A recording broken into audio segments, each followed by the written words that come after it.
Hey, thank you for tuning in to I Hear the Lord Saying. Today I want to take a few moments and encourage someone with God's prophetic word. I hear the Lord saying, the day of increase is before you.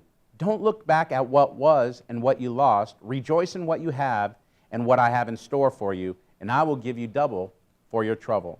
Many times life happens, and when life happens, so does the unexpected. There's times that you go to sleep and difficulty seems to knock on your door and move in. Have you ever been in a season where the unexpected just began to manifest in your life? When that unexpected thing begins to move in, it begins to crowd your thoughts, it begins to crowd your heart, it begins to frustrate you. I began to think of different times where troubles and scenarios have come into my life and overwhelmed me, and I'm no different than anybody else, and I began to say, God, why me, or where are you at?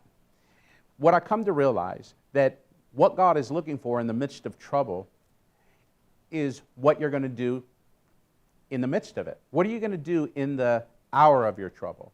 What is your response? Are you going to complain? Are you going to grow angry? Are you going to live in disappointment? Or are you going to do something completely different?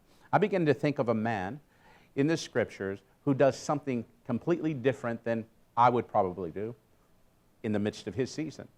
See, the Bible says that Job tore his robe, fell on the floor, and begin to worship God in the midst of trouble. Maybe you're in a season of difficulty. Maybe this is a season where you just need to anoint your head, go to your knees, and begin to worship the Lord. Begin to thank Him for everything that you're going through. Begin to thank Him for the provision. Thank Him for His grace. Thank Him for breath. Thank Him for His love. Thank Him for His sufficiency to endure the situation that you're facing. See, Job was a righteous man. The Bible declares that he sacrificed daily, that he shunned evil, and he was a man that reverenced God at all times. He was a man that had a heart after the Lord. But in one day, Job encounters a hardship.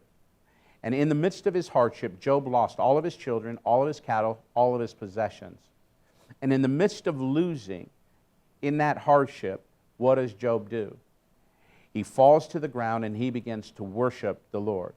See, in times of difficulty, most men wouldn't fall and begin to pray. They wouldn't come to their knees and begin to lift their hands and begin to worship God.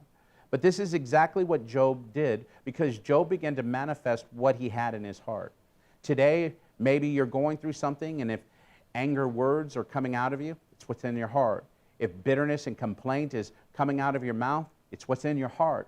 What is God trying to do? He's trying to rid us of all of these things so we could move forward. I am here to declare to you that God has double for your trouble, but what He's trying to do is remove you out of the land of your trouble. See, my Bible tells me, out of the abundance of your heart, your mouth speaks. And so if hell is broken out and is broken loose all around you, you got to remember that what you put in is going to manifest and come out. And Job began to manifest out of the abundance of what he had placed in his heart. Out of that season, he began to release the power and the presence of God. Listen to what Job says in the midst of all of this great loss. In verse 21, Job said, God who gives takes away. He said, naked I came from my mother's womb, and naked shall I return. The Lord gave, the Lord has taken away. Blessed be the name of the Lord. In this whole scenario of despair, sorrow, and destruction, the Bible says that Job did not sin nor charge God with any wrong.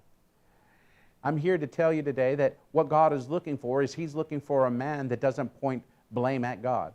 God is looking for a man that has a heart to worship and understand that there are seasons where God adds and there might be seasons that God takes away. But we know that the story does not end there. The story doesn't end in despair and loss. The Bible says in Job 42:10, and the Lord restored Job's losses when he prayed for his friends. Indeed, the Lord gave Job double for his trouble, and he had twice as much as before. I come to you today and say, maybe you're having a conflict with your family. Maybe you're having a conflict with a friend. Instead of being angry at them and allowing their frustration to be your frustration or the difficulty to be blown out of proportion. I want you to squash it. I want you to bring it to an end, and I want you to take a step of faith and step out and begin to pray for your friend. Begin to ask God to restore the relationship so God could replenish to you all of your losses. Today, you don't have to live in the place of less than or in lack.